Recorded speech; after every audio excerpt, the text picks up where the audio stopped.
अच्छा जी, टॉपिक हमारा चल रहा था बोन्स एंड इट्स क्लासिफिकेशन। तीन तरह की क्लासिफिकेशन हम कर चुके हैं, according to shape, according to region और अकॉर्डिंग टू डेवलपमेंट। अगर आपने ये तीन क्लासिफिकेशन नहीं देखी, डिस्क्रिप्शन में इनके लिंक्स मौजूद हैं, आप जाके देख सकते हैं। तो अभी आखिरी क्लासिफिकेशन करते हैं जी, बोन की classification according to structure. According to structurally हम बोन को दो कैटेगरीज में डिवाइड करते हैं, एक मैक्रोस्कोपिकली और एक माइक्रोस्कोपिकली। मैक्रोस्कोपिकली बोन को हम दो टाइप्स में डिवाइड करते हैं, एक कंपैक्ट बोन्स और दूसरा कैंसेलियस बोन्स। अब देखते हैं जी, ये कंपैक्ट बोन्स हमारे पास क्या होता है। कंपैक्ट बोन जो नॉन कैंसेलियस होता है और it consists of closely packed osteons. It consists of closely packed osteons. और ये कंपैक्ट बोन हमारे पास exterior hard part of the bone बनाता है। किस में हेल्प देता है? Exterior hard portion of the bone is made up of compact bone. तो ये हमारे पास है जी कंपैक्ट बोन। इंशाल्लाह मेन डिफरेंस पे मैं अलग वीडियो बनाऊंगा बिटवीन कंपैक्ट एंड कैंसेलियस और स्पंजी बोन्स। ये आ गया जी कंपैक्ट बोन। अब दूसरा देखते हैं जी, मैक्रोस्कोपिकली जो दूसरी कैटेगरी है बोन की, वो है कैंसेलियस बोन्स। कैंसेलियस बोन्स को हम याद रखना जी स्पंजी बोन्स भी कहते हैं, या इसको हम ट्रेबिक्यूली भी कहते हैं। अब देखते हैं ये जो स्पंजीज या कैंसेलियस बोन्स है, ये क्या होता है।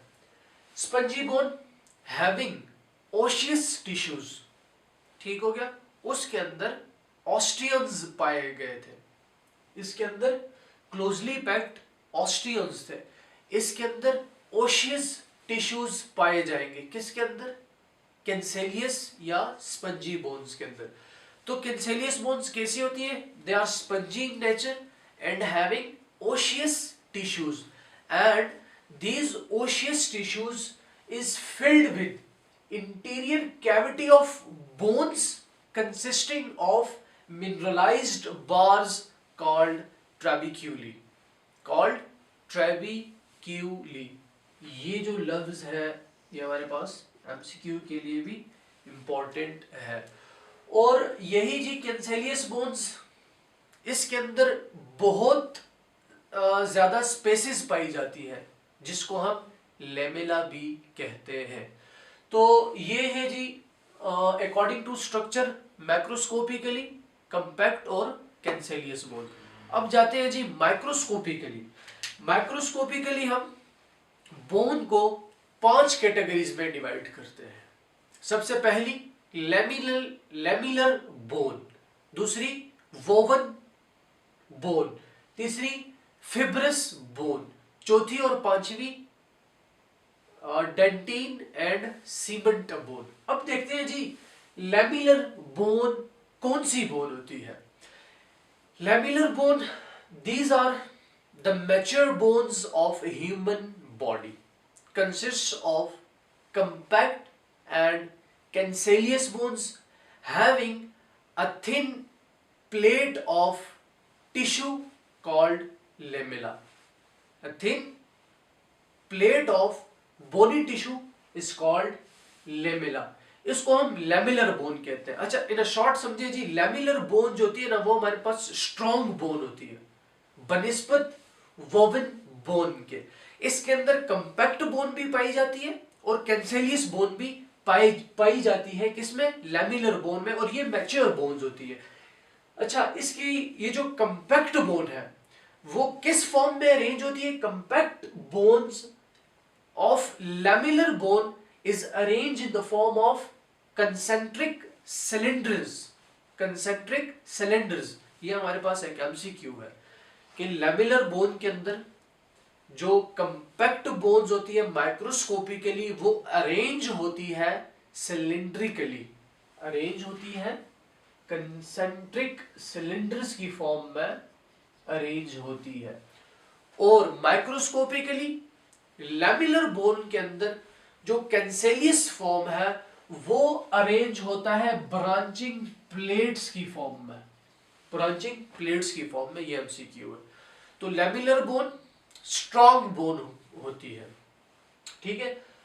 अब चलते हैं माइक्रोस्कोपिकली दूसरी टाइप के ऊपर। दूसरी टाइप है जी वोवन बोन। वोवन बोन उसके बिल्कुल ऑपोजिट ले लें, ये वीक बोन होती है।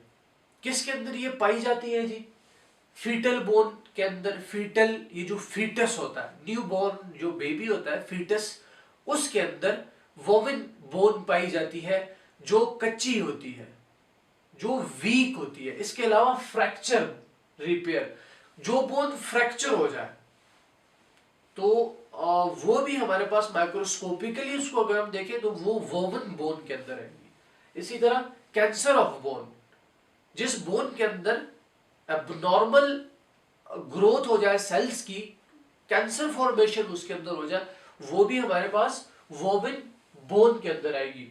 और इस वोवन बोन के अंदर ये जो कोलेजन फाइबर्स हैं और बोन क्रिस्टल्स हैं, ये रैंडमली अरेंज होंगे, ये स्ट्रांगली कंपैक्ट फॉर्म में अरेंज नहीं होंगे। जिस तरह लैमिलर बोन में वो एक कंपैक्ट अरेंजमेंट में वो अरेंज होते हैं, क्या चीज?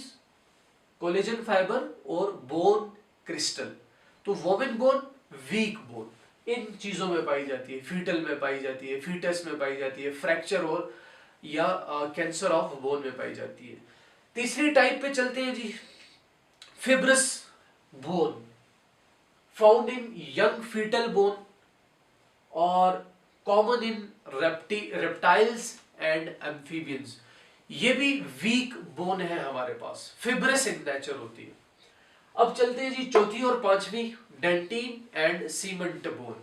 माइक्रोस्कोपिकली डेंटिन और सीमेंट जो है ये हमारे दांतों में पाई जाते हैं, ये वाली बोन दांतों में पाई जाती है। तो ये हमारी क्लासिफिकेशन थी, classification of bone according to structurally. Structurally हमने बोन को दो कैटेगरीज में डिवाइड किया, मैक्रोस्कोपिकली, मैक्रोस्कोपिकली और माइक्रोस्कोपिकली। मैक्रोस्कोपिकली हमने उसको कंपैक्ट फॉर्म में देखा और कैंसेलियस फॉर्म में देखा। माइक्रोस्कोपिकली उसको हमने 5 कैटेगरीज में देखा, lamellar bone, woven bone, fibrous bone, dentin और सीमेंट बोन। तो ये हमारा टॉपिक आज कंप्लीट हुआ, बोन्स एंड इट्स क्लासिफिकेशन का। आज के लिए इतना ही काफी। अपना ख्याल रखिएगा। अल्लाह हाफिज।